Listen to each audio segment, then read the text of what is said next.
tava aqui com o pessoal, inclusive, fora da hora a gente tava debatendo, eu tava dando uma reclamada, mas eu confesso que depois desses números eu até mudei um pouco o meu olhar. O que vocês acharam da contratação do Arthur? Quero saber do chat também, obviamente.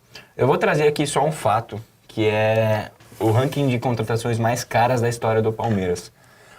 Se realmente acontecesse a contratação do Arthur nos moldes em que a gente vem especulando, os 8 milhões mais metas e bônus, essas metas e bônus, se alcançadas, os valores chegam a mais ou menos 10 milhões de euros, que era a pedida inicial do Bragantino.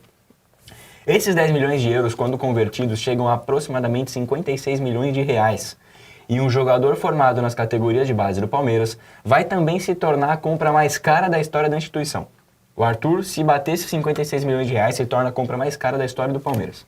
Abaixo do Arthur, caso isso aconteça, tem Flaco Lopes por 51 milhões, Miguel Borja por 32 milhões, Carlos Eduardo por 27 milhões e Dudu por 21 milhões. Quais daí vingaram, vocês vão falar. Você lembrou desses nomes, o Matheus Soares mandou no chat. Já não lembra disso não, Lucas? Que deu até tremedeira no pessoal do chat esse daí. Mas é inacreditável que um jogador formado nas categorias de base, um talento bruto que estava no Palmeiras e poderia ter sido lapidado, venha se tornar a contratação mais cara da história de uma instituição. Mas aí também tem aquilo que os economistas chamam de risco Brasil, né? Porque o Arthur foi vendido há 3 anos por 6 milhões de euros, o que na época foi 26 milhões de reais. Agora, e a compra mais cara da história do Bragantino. E agora ele vai ser comprado por 8 milhões de euros, só 2 milhões de euros a mais do que ele foi vendido, mas em reais ficou mais que o dobro. Aí também dá um plot twist aí, né? Ninguém acha que esperava isso daí. Tem Ninguém o risco Brasil também, da economia, né? Mas é também normal, né? É aquilo que a gente sempre conversa aqui sobre você segurar um jogador. Até que ponto é válido você segurar um jogador ou não? Lembro como exemplo o Gabriel Veron. Se o Palmeiras segurasse, dava para ter vendido mais caro? Mas, putz, vai que segura e não consegue vender mais caro depois. Então, acho que é isso. Não adianta também ficar pensando nisso. O que é interessante é que, na época, ele foi, sim, a contratação mais cara do Bragantino. Agora pode chegar como a mais cara do Palmeiras, como o Lucas bem lembrou. É um jogador bom, como disse o Silvestre, tem essa balaça de canhota, tem números bons também. Mas, assim como eu disse ontem a respeito do Richard Rios, quero ver o jogador dentro de campo. Eu acho que ele chega, assim, para disputar a vaga nesse time do Palmeiras. Poderemos ter um trio aí com Dudu, Rony e Arthur. E é pro torcedor do Verdão ficar otimista, né? O Palmeiras que não tinha... O anúncio não foi feito de maneira oficial ainda, por enquanto, então, só Richard Rios. A última contratação do Palmeiras tinha sido Tabata em agosto do ano passado. Então, 8 meses depois, o Palmeiras pode anunciar o seu segundo jogador nessa janela. Segundo jogador nessa janela que tem até o dia 3 para se encerrar. E o Palmeiras pode inscrever jogadores na Libertadores somente até essa sexta-feira. Então, se o Palmeiras quer inscrever o Arthur como camisa 14 da Libertadores, que é o que tinha se vinculado aí pela internet, tem que anunciar o jogador e inscrever até sexta-feira e também tá de olho em outro jogador internacional. O meio-campista Maurício, está sendo especulado dentro das alamedas do Palmeiras e ele é visto como uma espécie de substituto para o Gustavo Scarpa. Pô, mas aí também já foi o Tabata, o Arthur, o Maurício... Já foi muita gente. Os caras pegaram todos os pontinhos canhoto do mundo e botaram como substituto. Já taxaram o cara como...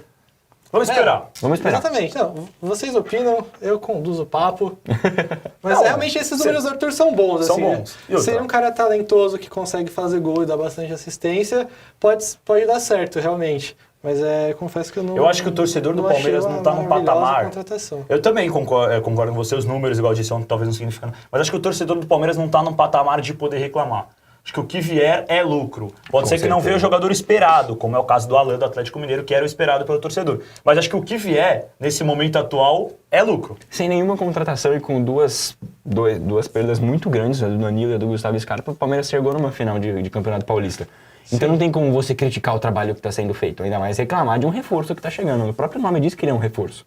Reclamar é gostoso às vezes. A Bárbara Thaís falou que como palmeirense não é o que ela esperava, mas que se a diretoria ela só acredita vendo, então ela tem uma ponta de esperança que o Arthur não vá ser contratado. Matheus Farias falando que o Arthur é um suposto atleta.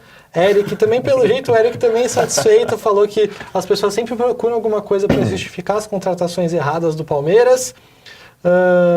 O Felipe Parra falou, o Real fez o que o Palmeiras fez com o Casemiro, de vender e depois comprar mais caro, mas que Casemiro tudo bem, o Arthur que não pode fazer. É que é o Casemiro, né? Um pouco Casemiro diferente também. Tem uma diferença de patamar, mas eu entendi a relação. A relação que ele fez foi muito boa. Marian tá falando que tá amando a live. Matheus Soares falou que não faz nenhum sentido essa contratação. A Bárbara falou que o Richard só vai compor elenco. O Henrico Torres falou que se apaixonou pelo Pedro. O Felipe Parra reclamou do Maurício. Nicolas Victor falou que o Arthur é superestimado. E tem uma pergunta aqui do Márcio Colorado também sobre por que a programação da TV Gazeta não está ao vivo no YouTube. E muitas coisas estão, outras coisas estarão em breve também. Então é só procurar pelos programas da Gazeta que você encontra lá. Valeu, meu querido!